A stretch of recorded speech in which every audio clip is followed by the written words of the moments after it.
Bienvenidos a nuestro podcast La Biblia en un año, día 123. ¿Cómo lidiar con los conflictos? Tratar los conflictos no es nada fácil. Es una operación delicada en la que es crucial encontrar el enfoque y las palabras correctas para trabajarlos. Para usar una analogía de golf, es como la habilidad de saber qué palo usar. Aquellos que son expertos en situaciones conflictivas tienen una gran variedad de enfoques y palabras y saben cuándo y cómo usar los apropiados. El enfrentamiento no siempre es el camino correcto. No toda crítica tiene que ser confrontada, ni todas las declaraciones erróneas deben refutarse. Admiro mucho la habilidad de aquellos que saben cuándo hay que confrontar a alguien y se les da bien hacerlo de una manera amorosa. Ellos han aprendido a decir la verdad con amor, como dice Efesios 4:15 en la Nueva Traducción Viviente. Cuando la confrontación es necesaria, ¿cómo deberías afrontarla? El primer texto que vamos a leer lo encontramos hoy en Salmos capítulo 55, versículos del 1 al 12. Vamos a leerla en PDT, Palabra de Dios para Todos. Dice así: Dios mío, escucha mi oración, no pases por alto mi ruego, préstame atención, respóndeme, estoy muy intranquilo y perturbado por las amenazas del enemigo y la opresión del perverso. Echan sobre mí dificultades y me persiguen furiosamente. Me salta el corazón dentro del pecho, estoy terriblemente asustado. Me invadió un pánico terrible, el terror no me deja ni pensar. Si tuviera alas, volaría muy lejos y buscaría un lugar donde descansar. Me iría lejos, muy lejos de aquí. Me quedaría a vivir en el desierto. Escaparía rápidamente para protegerme de la borrasca y de la tempestad. Acaba con sus planes, Señor, y confunde su lenguaje, porque solo veo violencia y peleas en la ciudad. La maldad y las intrigas rondan por sus muros a toda hora. Hay demasiado crimen e injusticia en las calles. La gente miente y engaña en todos lados. Primer punto, confronta el mal con oración. Hoy las fuerzas del mal operan en nuestras ciudades. Los ataques terroristas y las bombas suceden en ciudades de todo el mundo, desde Bagdad a Bruselas. David también enfrentó fuerzas violentas y destructivas del mal en la ciudad. Lo acabamos de ver en el versículo 9 y 11. Mientras David se enfrenta a su enemigo, cuando lo insultan en su enojo, señala: «Cómo quisiera tener las alas de una paloma y volar hasta encontrar reposo. Me iría muy lejos de aquí, me quedaría a vivir en el desierto.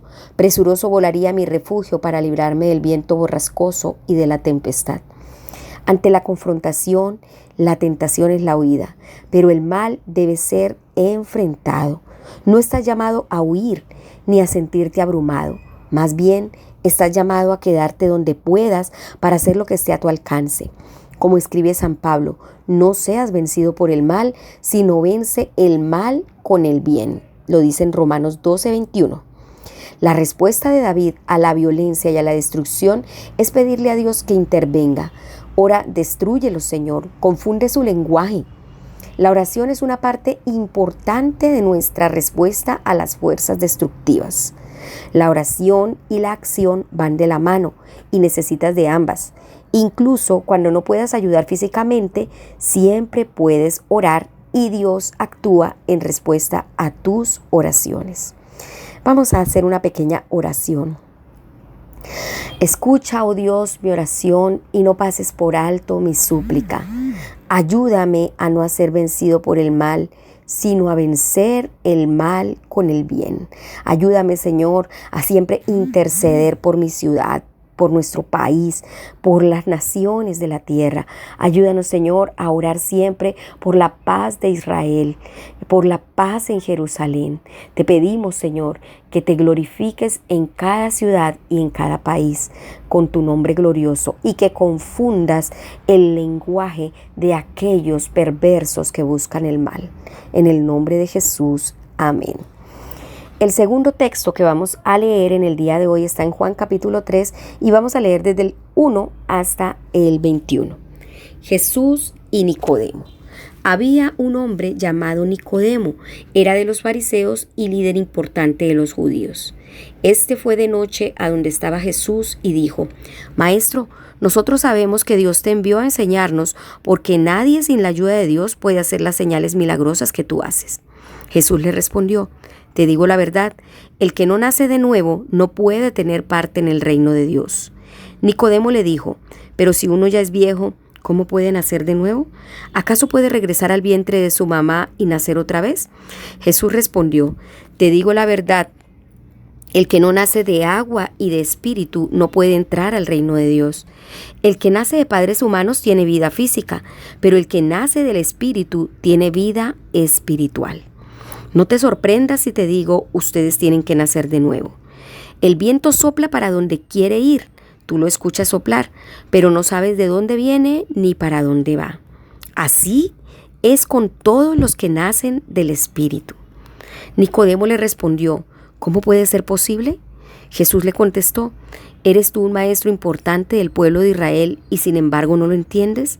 Te digo la verdad, nosotros hablamos de lo que sabemos, contamos lo que hemos visto, pero ustedes no aceptan lo que decimos. Les he hablado de cosas de la tierra y no creen. Entonces, ¿cómo van a creer si les hablo las cosas del cielo? El único que ha subido al cielo es el que bajó del cielo, el Hijo del Hombre. Así como Moisés levantó una serpiente de bronce en el desierto, así tiene que ser levantado el Hijo del Hombre, para que todo el que crea en él tenga vida eterna. Dios amó tanto al mundo que dio a su Hijo único, para que todo el que crea en él no se pierda, sino que tenga vida eterna.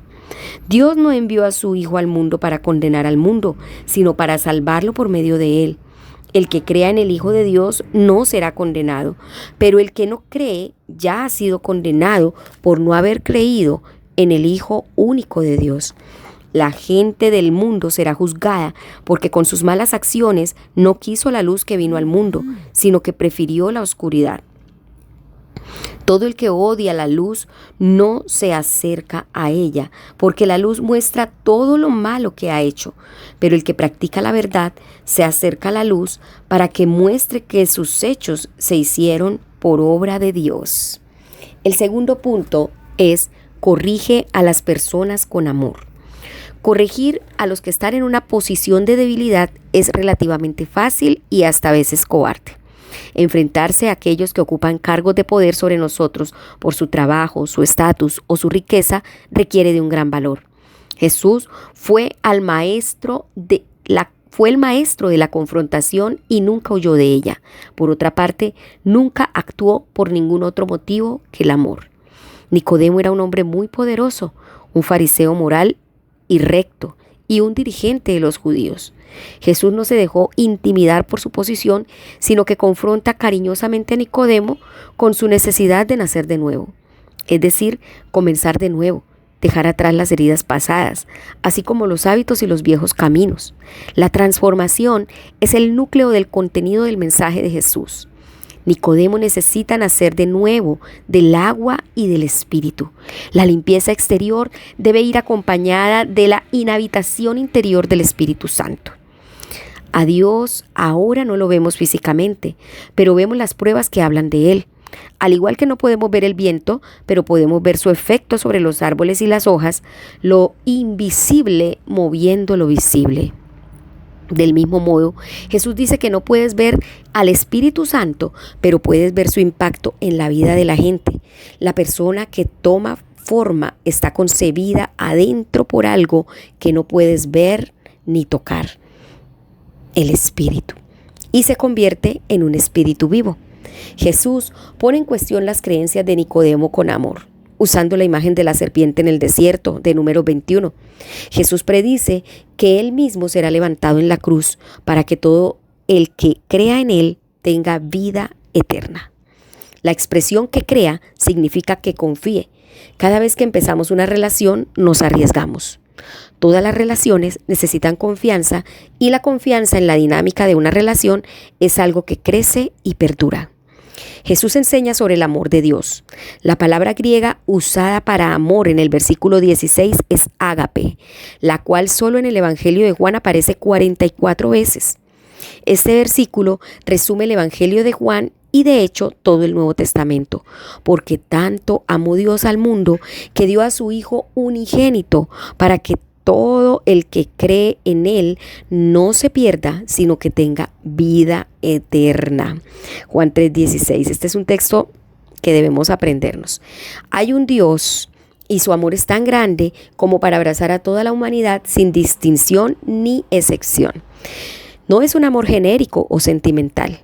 El amor de Dios es de una intensidad inconmensurable y lo ha demostrado por su disposición a sacrificar a su único Hijo por ti y por mí. El mundo está en un estado caótico. La gente con frecuencia pregunta, ¿por qué Dios no hace algo? La respuesta es que Él sí hace algo. Él vino en la persona del Hijo de Dios, de Jesús, para morir en una cruz y resucitar por ti. Jesús conoce el sufrimiento, pues sufrió por nosotros y sufre junto a nosotros. Muchas personas han dejado de creer en la vida después de la muerte, pero como lo indica la versión en inglés, Biblia amplificada, Jesús prometió que tendríamos vida eterna y en realidad viviríamos para siempre. Esta vida no es el final. Hay esperanza más allá de la tumba, pues Jesús te ofrece vida eterna. Hay una gran diferencia entre la confrontación y la condena. Jesús confrontó a las personas, pero no las condenó. Jesús no vino a condenarte, sino a salvarte de la condenación. Como Jesús, tú y yo necesitamos transmitir un mensaje no de condenación, sino de la buena noticia de la salvación. Salvar significa sacar a una persona del peligro, liberar, abrir las puertas de una prisión, sanar, completar. Luego Jesús habla de cómo la luz expone y enfrenta las tinieblas. Jesús parece estar sugiriendo que la razón por la que algunas personas lo rechazan es porque sus obras son malas. No queremos entrar en la luz porque no queremos renunciar a las cosas que sabemos que están mal. No queremos que la gente vea las áreas de sombra en nosotros. Escondemos toda oscuridad dentro de nosotros detrás de una aparente bondad. El pecado aborrece la luz. Cuando pecamos, queremos evitar la luz de Jesús, pues no queremos que nuestras malas acciones sean expuestas. Pero Jesús vino a confrontar la oscuridad. Puede que tengamos miedo o vergüenza y puede ser algo extremadamente difícil para nosotros. También nosotros debemos afrontar las tinieblas de nuestras propias vidas y tratar de vivir en la luz de Cristo, quien te ama tal como eres.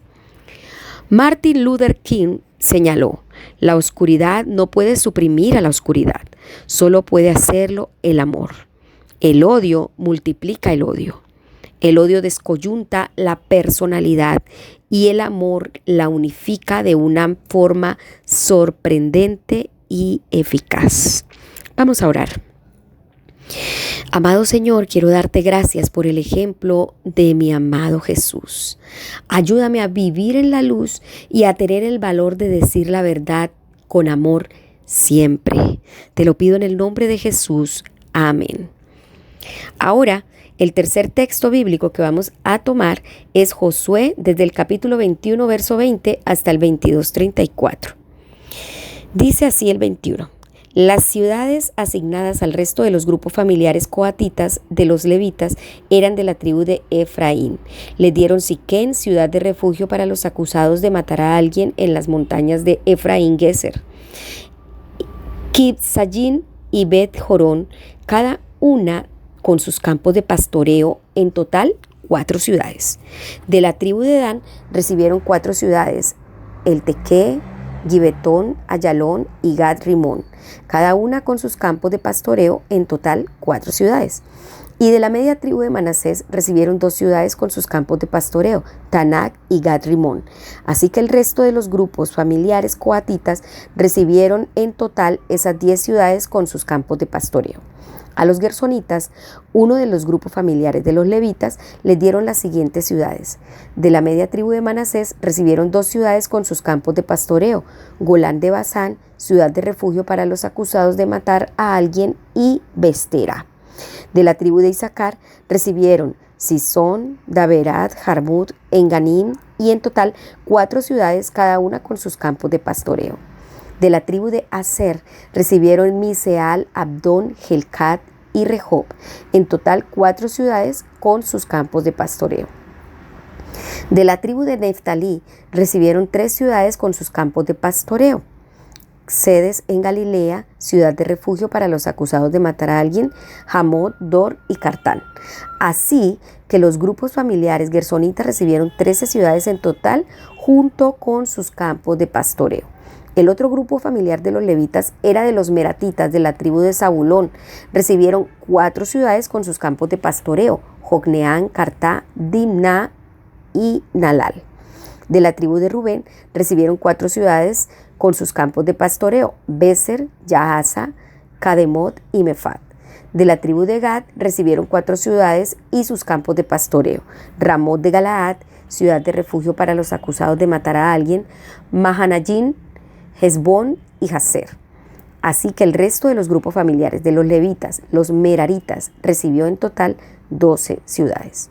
Las ciudades de los levitas en el territorio de los israelitas eran en total 48 ciudades con sus campos de pastoreo. Cada una de esas ciudades tenía sus campos de pastoreo alrededor. El caso era el mismo con todas estas ciudades. De esa manera, el Señor les dio a los israelitas toda la tierra que les había prometido a sus antepasados que les daría. Y tomaron posesión de ella y vivieron en ella. El Señor les dio descanso por todos lados, conforme había prometido a sus antepasados. Ninguno de sus enemigos había sido capaz de oponérseles. El Señor les permitió derrotar a todos sus enemigos. Ninguna de las buenas promesas que el Señor había hecho a Israel había fallado. Todo se convirtió en realidad. Capítulo 22. El regreso de las 3 tribus. Luego Josué reunió a las tribus de Rubén, de Gad y a la media tribu de Manasés. Les dijo: ustedes han obedecido todo lo que Moisés, el siervo del Señor, les ordenó, y ustedes me han obedecido en todo lo que les he ordenado yo. Hasta el día de hoy nunca han abandonado a sus hermanos, sino que han obedecido la orden del Señor su Dios. Ya sus hermanos tienen un lugar seguro porque se los dio el Señor su Dios, tal como Él se lo prometió. Ahora ustedes pueden dejarnos y volver a sus hogares, a su propia tierra que el Señor les dio a ustedes al otro lado del Jordán. Solo les digo que pongan empeño en cumplir mandamiento y la ley que les dio Moisés, el siervo del Señor, que amen al Señor su Dios, cumplan siempre su voluntad, obedezcan sus mandamientos, se mantengan unidos a Él y le sirvan de todo corazón y con todo su ser. Luego Josué los bendijo, se despidió de ellos y ellos se marcharon a sus hogares. Moisés les había dado tierra en Basán a la media tribu de Manasés y la otra mitad Josué le había dado tierra a sus hermanos en el lado occidental de Jordán. A los primeros Josué los mandó a sus hogares y les dio una bendición. Les dijo: regresen a sus hogares con gran riqueza, con mucho ganado, con plata, oro, bronce, hierro y mucha ropa. Repartan con sus hermanos el botín de sus enemigos. De tal manera que los rubenitas, los gaditas y la media tribu de Manasés dejaron a los israelitas en Silo, en la tierra de Canaán, para volver a la tierra de Galaad, su propia tierra, que habían ganado de acuerdo al mandato del Señor a través de Moisés. Cuando llegaron a Gelilot, cerca del Jordán, en la tierra de Canaán, los rubenitas, los gaditas y la media tribu de Manasés construyeron un altar cerca al Jordán, un gran altar. El resto de los israelitas oyeron que los rubenitas, los gaditas y la media tribu de Manasés habían construido un altar en el límite de la tierra de Canaán, en Gelilot, cerca del Jordán, en el lado de los israelitas. Cuando los israelitas se enteraron de eso, todos se reunieron en Silo para hacer guerra contra ellos. Luego los israelitas enviaron a Finés, hijo del sacerdote Eleazar, a donde estaban los rubenitas, los gaditas y la media tribu de Manasés en la tierra de Galaad. Lo enviaron con 10 líderes, uno por cada tribu de Israel. Cada uno de ellos era cabeza de familia entre las tribus de Israel. Ellos fueron a donde estaban los rubenitas, los gaditas y la media tribu de Manasés en la tierra de Galaad y les dijeron: toda la asamblea del Señor dice, ¿qué es esto? Ustedes están cometiendo una traición contra el Dios de Israel. Al construir un altar, están abandonando al Señor, pues eso es una rebelión contra el Señor.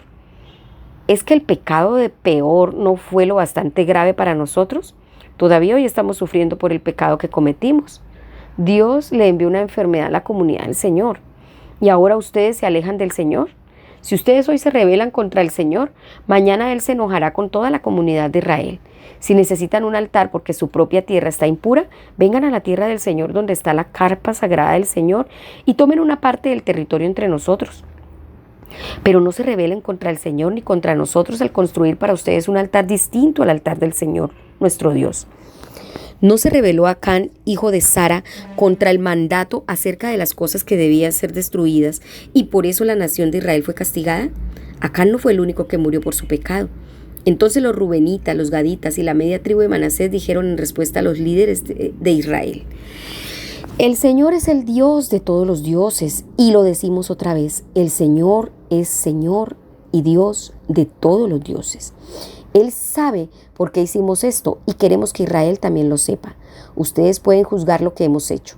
Si nos hemos rebelado o hemos desobedecido al Señor, entonces mátennos. Que el Señor nos castigue si construimos un altar para abandonar al Señor. Que nos castigue si vamos a ofrecer sacrificio que deben quemarse completamente, ofrendas de cereal u ofrendas para festejar. Para ser sinceros, hicimos esto por miedo, pensando, algún día sus descendientes pueden decirle a nuestros descendientes: ¿qué tienen que ver ustedes con el Señor, Dios de Israel? El Señor ha hecho al Jordán una frontera entre nosotros y ustedes, los rubenitas y gaditas. Ustedes no tienen parte en el Señor. De esa manera sus descendientes pueden obligar a nuestros descendientes a que dejen de adorar al Señor.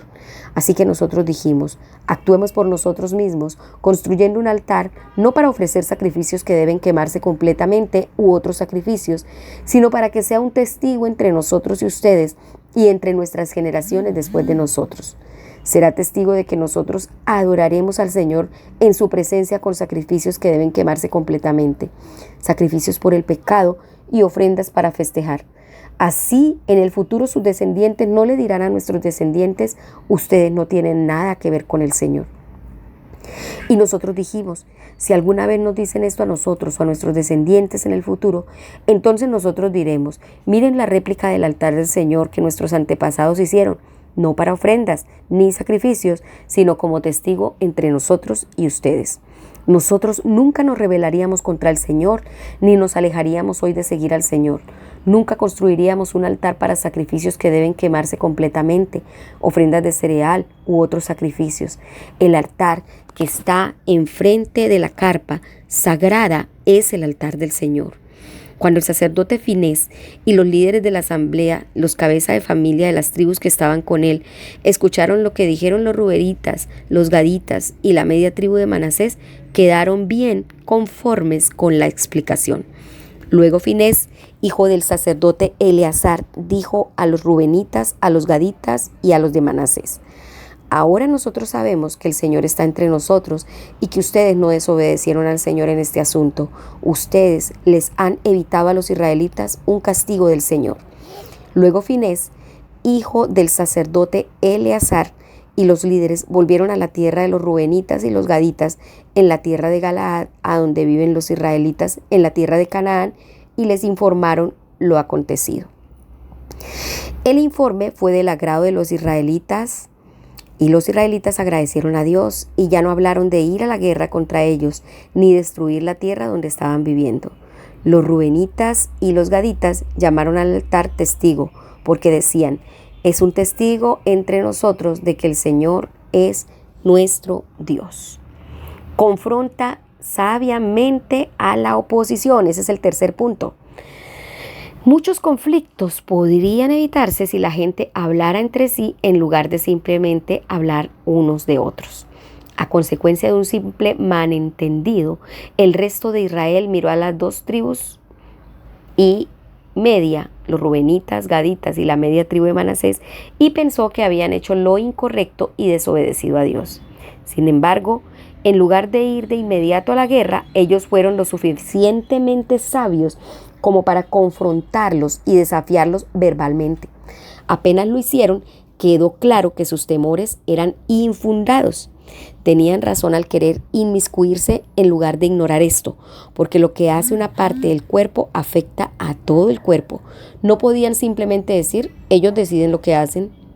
Cuando las 2,5 tribus fueron confrontadas, dieron su explicación. Lo hicimos porque nos importaba. Querían asegurar que sus hijos mantuvieran la fe. La explicación fue satisfactoria. Ahora estamos seguros de que el Señor está en medio de nosotros, pues ustedes no pretendían serle infieles. Esa fue una de las ocasiones en las que fue buena idea tener una reunión. Después de la reunión, no hablaron más de ir contra ellos en plan de guerra. Ten cuidado de no sacar conclusiones hostiles y precipitadas sobre otros cristianos u otras iglesias. No los ataques verbalmente a sus espaldas. Si es necesario, planea una reunión, confronta y escucha la explicación. Si todos hiciéramos esto, se evitarían muchas divisiones innecesarias y sensaciones de molestia. En este caso, aceptaron la explicación en vez de mostrarse escépticos o cínicos y alabaron a Dios. Sé generoso admitiendo tus errores. Cuando te equivoques con la gente, admitir que estás equivocado es de grandes. Vamos a orar. Amado Señor, dame la sabiduría para conocer cuándo es importante convocar, confrontar y escuchar explicaciones. Ayúdanos a evitar divisiones innecesarias y desunión.